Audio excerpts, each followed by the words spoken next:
No vídeo de hoje, falaremos sobre um filme em que toda a internet está falando sobre ele. E é claro que eu fui assistir ainda mais porque a diretora responsável, ela já tinha feito outro filme e eu já tinha assistido e gostado muito. Esse filme, ele vai render muito conteúdo, eu já vou avisando pra vocês, mas é porque tem muita teoria, tem muita conspiração dentro do enredo e vai ser muito importante se vocês virem aqui na parte dos comentários e falarem o que vocês interpretaram. Até porque filme nenhum existe apenas um modo de ver, apenas interpretações diferentes que cada um acaba captando nas suas entrelinhas.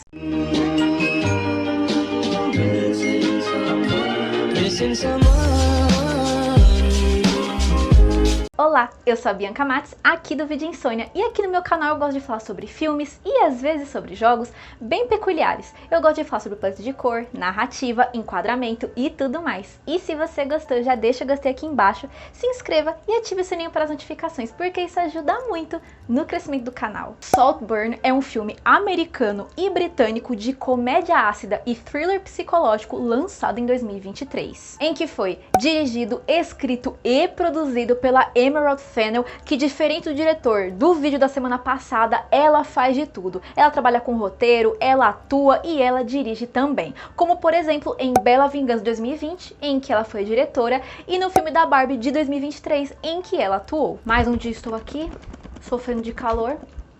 Eu também não me ajudo, como eu já falei pra vocês, né? Porque se não é roupa com tule, é roupa de veludo, é roupa que emita látex. A gente já sofreu de calor. Mas tá tudo bem. Eu sou tipo a Nani People, tá ligado? Tipo, eu e meu leque. Meu leque e eu, enquanto nós gravamos. Tudo começa então em outubro de 2006, em que acompanhamos o bolsista Oliver Quick, que ele é interpretado pelo Barry Keoghan, que ele ali era da região de Prescott. E então o nosso protagonista, ele luta para se encaixar na Universidade de Oxford, mas nem é por conta de ser uma faculdade exigente e difícil de passar. Longe disso, é por conta das pessoas que a frequentam, por pertencerem, na sua maioria, à burguesia. E logo de cara a gente já fica percebendo então que o Oliver, ele é um pouquinho, mas bem pouquinho, fissurado por um colega ali de classe, né, de Oxford, que é o tal do Felix Catton, que ele é interpretado pelo Jacob Elordi. Então ele destaca todos os pontos que fazem ele se apaixonar pelo jeito que o Felix é, o jeito de viver, o jeito de ser, e fica extremamente feliz quando em um desses dias, quando ele está voltando de bicicleta, ele nota que a bicicleta de Felix está com o pneu furado. Sem pensar duas vezes, ele empresta o seu veículo e nisso está feita ali o início de uma amizade com um dos estudantes mais ricos e populares de Oxford. Felix, por outro lado, tem sua atenção voltada para Oliver por ele contar sobre suas histórias em que se envolveu com substâncias e os problemas recorrentes na sua família. E como se não bastasse, Oliver fica muito perturbado ao saber da morte repentina do seu pai e Felix o conforta, convidando-o para passar o verão na casa de campo da sua família, conhecida como Saltburn. Daí o nome do filme. E lá em Saltburn, tanto Oliver como o telespectador é apresentado para a família super excêntrica dos Catton, em que ela é composta primeiramente pelo Sir James, que ele é interpretado pelo Richard E. Grant, seguida da mãe do Felix, que é a Elspeth Catton, interpretada pela Rosamund Pike, seguida da irmã do Felix, que é a Venetia, interpretada pela Alison Oliver. E existem outros dois personagens que um até que tem uma ligação com a família, a outra não, mas como que eles vivem em Saltburn, eles têm uma ligação muito forte. Como por exemplo a Pamela, que ela é interpretada pela Carey Mulligan,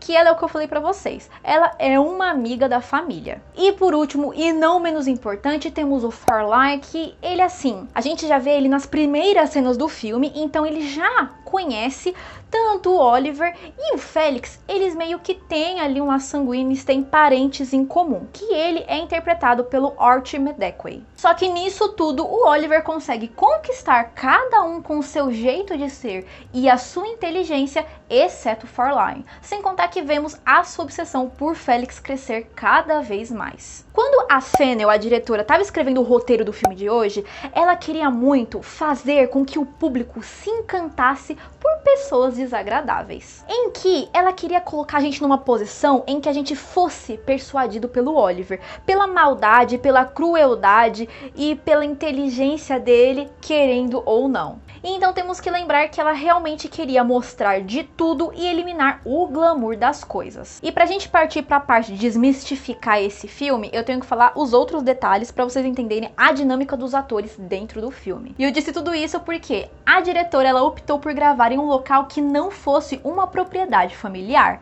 Ela queria um ambiente em um local único. Isso também para não dar tanto trabalho na pós-produção por conta de reajustes de cenas e regravações. Tanto a Draytown House como Oxford foram locais jamais utilizados para gravações de filmes, sendo que a mansão pode passar a nunca mais ser utilizada mesmo, ainda mais porque todo mundo agora sabe o endereço, sabe onde fica a mansão. E isso era até uma das cláusulas dentro do contrato sobre esconder a locação das gravações. Isso de existir uma locação de um filme que acaba virando um ponto turístico futuramente é super normal de acontecer.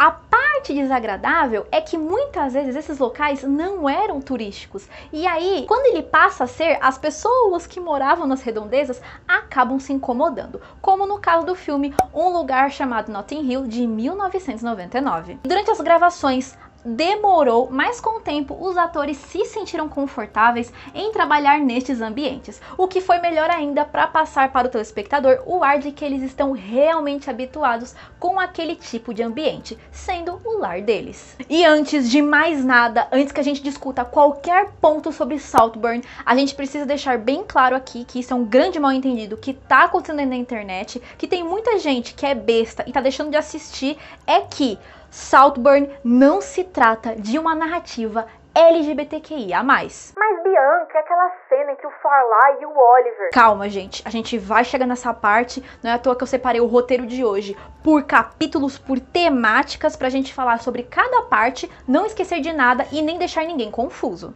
E o segundo ponto que eu preciso falar é que eu compreendo, eu entendo perfeitamente que pessoas, telespectadores comuns que vão e assistem assim o cinema convencional, é normal, é totalmente normal as pessoas assistirem e sentirem repulsa, sentirem o nojo que sentiram vendo essas cenas. Mas eu alerto que isso acontece pela falta de exposição a conteúdos desse tipo, porque um cinéfilo que tá acostumado a assistir aquele filme lado B, lado C, de origem norueguesa, origem polonesa, sabe que isso é só mais uma segunda-feira. A gente acaba achando estranho? Sim, porque foge da mesmice, né, do que a gente vê na sociedade, mas ainda assim a gente não se assusta por estar habituado. E gente, eu tenho que falar pra vocês assim que eu tava muito empolgada pra falar sobre esse filme. Sério, eu tava tipo criando um condomínio inteiro particular na minha cabeça sobre tudo que eu assisti, sobre um monte de referência que eu tinha anotado dentro do filme, e eu precisava falar pra alguém, e aí eu tive a brilhante ideia, né, que eu lembrei e falei: Bianca, você tem o canal, fala no canal. E aí, né, eu esqueci, né, gente, de vocês. Então é claro que vocês vão ter que escutar toda a minha teoria que estava ocupando a minha mente até o momento de agora. Gente, nós vamos começar esta análise falando sobre sentimentos e sensações. Pois uma coisa que a galera confunde muito assistindo esse filme é dizer que o Oliver sente alguma coisa por alguém em algum momento. Só que, gente, claramente ele tá cagando e andando. Ou será que não? E, gente, eu tô dizendo tudo isso porque a gente tem que lembrar que o sentimento de amor e o sentimento de ódio são dois extremos. E por serem dois extremos, eles andam numa linha tênue, muito perigosa. Logo, todas aquelas cenas que parecem que o Oliver tá exalando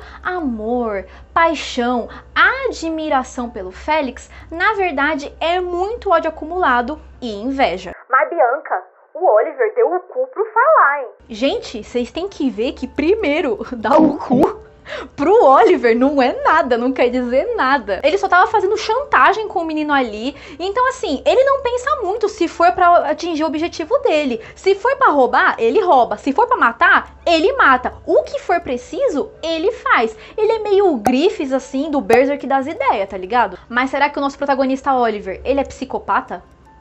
Ele é apenas ambicioso? Hoje, no Globo Repórter.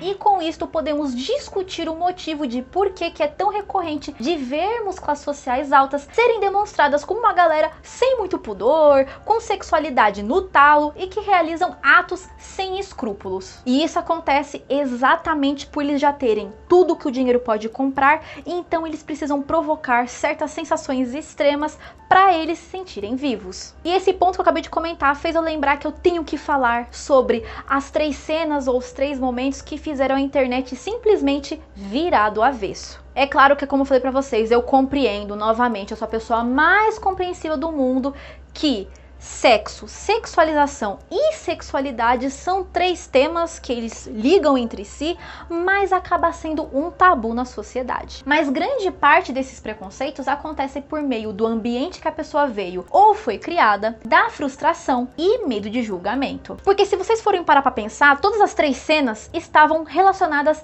por algum motivo com sexo. Na cena do ralo, por exemplo, não temos que ver a questão de o Oliver tentar se afogar naquela água, se expor daquele jeito ou dar uma sugada no ralo. Mas é a simbologia do ralo ser uma analogia ao orifício ou ao sexo anal. A cena da Venetia estar menstruada é outra, por exemplo. Muita gente morrendo de nojo por se tratar de sangue, mas o fato dele dizer que era um vampiro foi uma das coisas mais eróticas dentro do enredo. Sinceramente, essa é a parte que mais passou longe de qualquer coisa de estranheza na minha mente, até porque eu assisti a cena e fiquei, nossa, uau! Foi uma mistura de Deus me livre, mas quem me dera. Neste momento dessa cena da Venetia, eu sei que eu assisti e eu comecei a me questionar e eu fui atrás da reação das pessoas na internet. E foi aí que eu descobri que o tipo de público que menos sentia estranheza assistindo o filme foram as mulheres. E daí eu comecei a pensar que este filme ele foi feito por uma mulher para mulheres. E eu acho que isso não é muito difícil de acontecer, já que o outro filme Bela Vingança, da mesma diretora, era claramente feminista. Então foi nessa hora que eu parei, eu pensei e eu falei, por que não? Uma cena que podemos confirmar este fato citado é o breve diálogo entre Oliver e a Elspeth, em que ela cita que já teve um período lésbico em sua vida, mas não gostou pelas mulheres serem muito úmidas e ela gostava mais dos homens por serem amáveis e secos. E por último, voltando ao trio de cenas polêmicas, a gente precisa falar da cena do cemitério. Lembrando que o Keon, ele já confirmou em inúmeras entrevistas falando que aquela cena foi 100% improvisada. Oliver então está claramente triste pela sua obsessão ter falecido, porém ele queria se entregar e ir junto com ele por um instante, por isso ele tira a roupa e deita na terra, tentando se conectar com o Félix. Mas não contente com isso, ele conecta outras partes na terra, porque quem assistiu sabe do que eu estou falando, tornando aquilo como um laço, um afeto, uma relação sexual,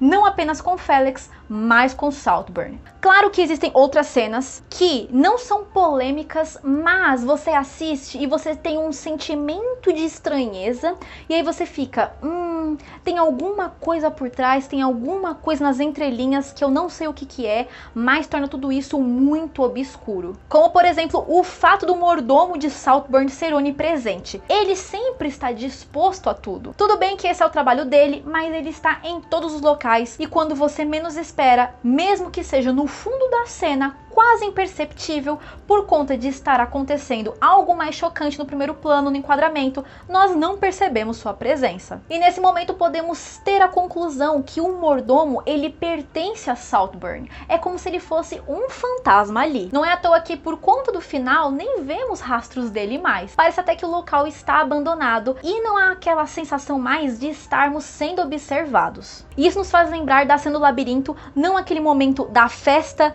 de aniversário do Oliver, mas sim o momento em que existe um artefato que parece o labirinto. E nessa cena vemos Oliver mexer naquele objeto, e então surge o mordomo alegando que muitas pessoas se perdem em Saltburn, dando a entender que é por conta da estrutura do labirinto em si. Mas não, ele está falando muito da questão psicológica, que muitas pessoas passam a fazer certas loucuras depois que pisam naquele lugar. Mas Oliver não parece se importar muito com isso, com essa informação, até porque ele aparece brincando com aquelas pecinhas, como se estivesse manipulando as pessoas em Saltburn. Então assim, é muito interessante interessante quando a gente vê um filme que ele traz o plot twist no final, como Saltburn faz, em que mostra aqueles momentos icônicos em que a gente vê que o personagem já estava tramando detalhe por detalhe da sua vingança. Uma vingança, né, que não tem muito motivo, né, o cara só é o diabo na terra mesmo.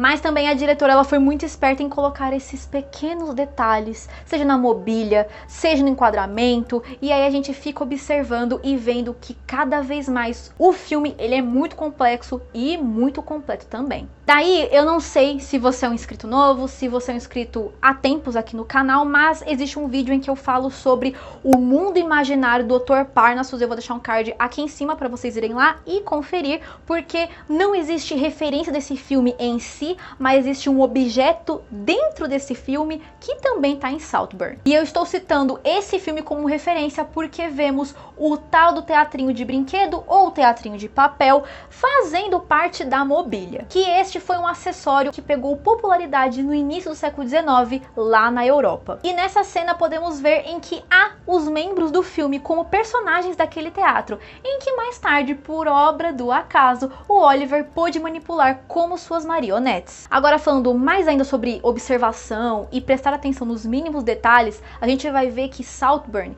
ele apresenta muitos detalhes sutis e que passam bem rapidinhos, até despercebidos a olho nu pelo telespectador, mas que eles estão ali justamente para mostrar certas pistas do que pode acontecer futuramente dentro daquele enredo. Como vemos naquela cena em que Oliver está tomando sol e a entrada de Saltburn está sendo refletida no lago. É como se aquele lugar tivesse presente em duas dimensões, em duas versões. Ou seja, um mundo superficial em que as pessoas pensam que é apenas uma mansão de uma galera muito rica, e um mundo profundo em que ninguém sabe como é viver na pele de cada membro e lidar com a podridão de cada um. E é claro que eu vou ter que citar o primeiro vídeo do canal.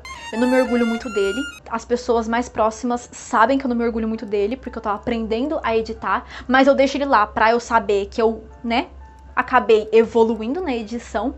E dentro desse vídeo eu acabo falando sobre os doppelgangers, que é uma nomenclatura baseada em um fenômeno paranormal em que pertence ao folclore alemão, que seria uma cópia exatamente da nossa pessoa, mas ela revela o pior lado da nossa personalidade e afins. E reza a lenda que essa cópia nossa fica perambulando por aí e a gente, de forma, de propósito, a gente não é para encontrar essa cópia nossa. Só que caso ocorra de vermos esta versão meio macabra da gente, algo de bom não vai acontecer. É como se fosse um presságio da morte. E acontece a mesma coisa em Saltburn, quando eles relatam sobre corpos duplicados, em que é uma premonição da morte, e assim que o enquadramento passa pelo cômodo, vemos Oliver lá fora, mas sabemos que ele está sentado na mesa conversando ao mesmo tempo com os outros membros da família. Cenas mais tarde é revelado que Pamela se suicidou do nada e ninguém esperava isso. E eu tenho que confessar pra vocês que uma parte que eu olhei, eu bati o olho, eu falei, tem semiótica, tem simbologia, como você quiser chamar, é a mesma coisa, que foi a parte da festa de aniversário do Oliver. Vendo a fantasia do Félix, sabemos que os anjos são os seres responsáveis por serem mensageiros, seriam os pontos que ligam o plano celestial com o plano terreno. Porém, temos que lembrar que o anjo é o símbolo da pureza também. Ou seja, apesar do Félix estar inserido neste mundo perverso, regado de drogas, bebidas e sexo, ele acaba sendo sim a pessoa mais ingênua ali naquele lugar, pois ele mal imagina o que se passa na mente do Oliver. Personagens como Félix em outras produções, literalmente a gente pode ver que é a mesma coisa e eles apenas dançam conforme a música e a gente pode mal interpretar as ações deles. Só que eles realmente são pessoas inocentes. Enquanto isso, a gente viu o tal do Oliver com os chifres lá de cervo, que fez eu pensar numa referência, mas acho que não tem nada a ver. Só que faz muito sentido também com o personagem que o próprio Barry Keoghan interpretou também no Sacrifício Cervo Sagrado de 2017. O cervo, então, ele pode ser interpretado como um símbolo de solidão ou melancolia,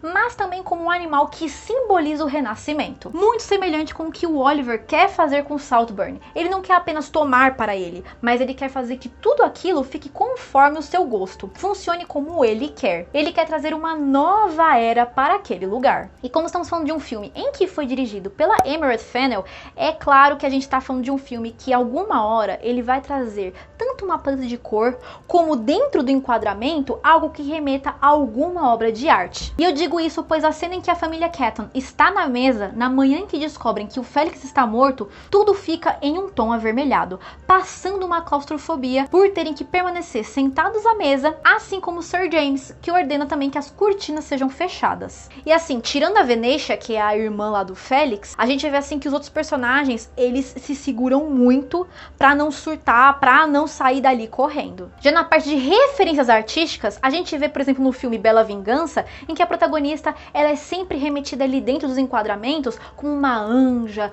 uma salvadora, já que ela salva, né, as mulheres de homens abusadores. Então vemos que a Fennell, ela gosta de relacionar os personagens com as obras de arte ou as situações. Ou seja, se você conhece um pouco daquela obra de arte, daquela história, a gente já sabe o que ela tá querendo passar e a gente vê que aquilo tudo é muito mais profundo e muito mais complexo. Aqui em Saltburn podemos notar a personificação de Ofélia, baseada na obra Hamlet, mas também retratada por Mie como uma mulher sendo vítima do amor, instabilidade mental e vítima de suicídio. Assim como também quando tudo está um completo caos e vemos Oliver saindo de roupão na varanda, fazendo referência claramente ao Jardim das Delícias Terrenas de Bosch, em que vemos um tríptico, um conjunto de 3 pinturas fazendo referência à vida entre o paraíso ao lado esquerdo e o inferno ao lado direito, e o painel central representando a luxúria, o prazer, tudo que é e foi retratado dentro do filme. E é claro que eu deixei a parte mais da hora pro final, que de longe foi o que mais gruda na minha mente,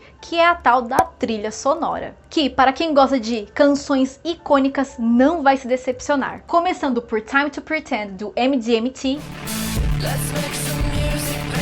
Mas é claro que existiram outras canções, outras músicas, que elas encaixaram tão perfeita com aquela cena, que a gente tem aquela sensação de, depois que eu assistir esse filme, essa canção não vai ter o mesmo significado pra mim. Como, por exemplo, a cena do karaokê em que o Farline e o Oliver cantam Rent, do Pet Shop Boys. E a letra consegue tornar tudo aquilo ainda mais desconfortável, ainda mais porque tanto Farline quanto Oliver, eles tiram muito proveito da família Ketton. Seguida da icônica cena final, eu diria que faz parte de um dos melhores plot twists em que Oliver dança nu pela mansão em Saltburn, ao som de Murder on the Dance Floor da Sophie Ellis Bextor.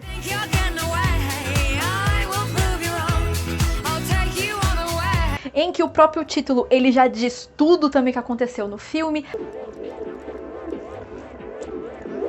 I love you, you pay my rent.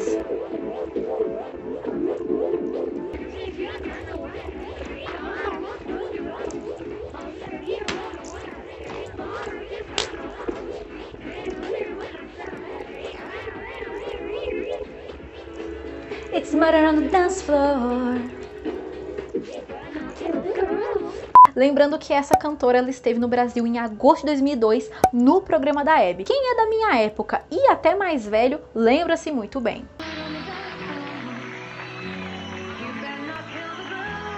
Saltburn é um filme novo e por conta disso ele fez parte de muitas premiações, só que esses prêmios ainda estão pendentes, né? Ainda não saiu o resultado. Porém o longa já levou como cineasta do ano no Mill Valley Film Festival, seguido do prêmio do público no Savannah Film Festival e foi o filme vice-campeão com o melhor filme de uma mulher no Woman Film Critics Circle Awards. E o filme que indicarei hoje é o talentoso Ripley, um longa estadunidense de suspense psicológico lançado em 1999, em que foi dirigido e escrito pelo Anthony Minghella, responsável também por Um Amor de Outro Mundo de 1990 e A Montanha Gelada de 2003. E gente, vocês não têm noção como que a indicação de hoje ela é muito semelhante com o filme de hoje. Só que aqui, gente, nessa indicação ela tem uma leve diferença desde o início. Isso porque a gente já fica sabendo que o protagonista ele é um charlatão, ele é um vigarista e que tudo que ele fala não se passa de mentira. Diferente de de Saltburn que a gente não consegue se salvar e a gente acaba caindo no papinho do Oliver. Ser jovem e despreocupado na ensolarada Itália no final dos anos 1950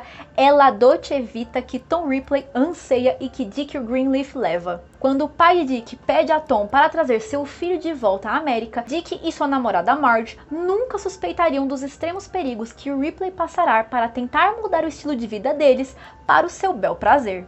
E você, já assistiu ou já ouviu falar sobre Saltburn? Me deixa aqui embaixo nos comentários. Você também pode me dar alguma dica de algum filme ou algum jogo que eu posso trazer aqui pro canal e contar mais detalhes como vocês já estão acostumados. E se você gostou, já deixa o gostei aqui embaixo, se inscreva e ative o sininho para as notificações, porque isso ajuda muito no crescimento do canal. E a gente se vê no próximo vídeo. Beijinhos!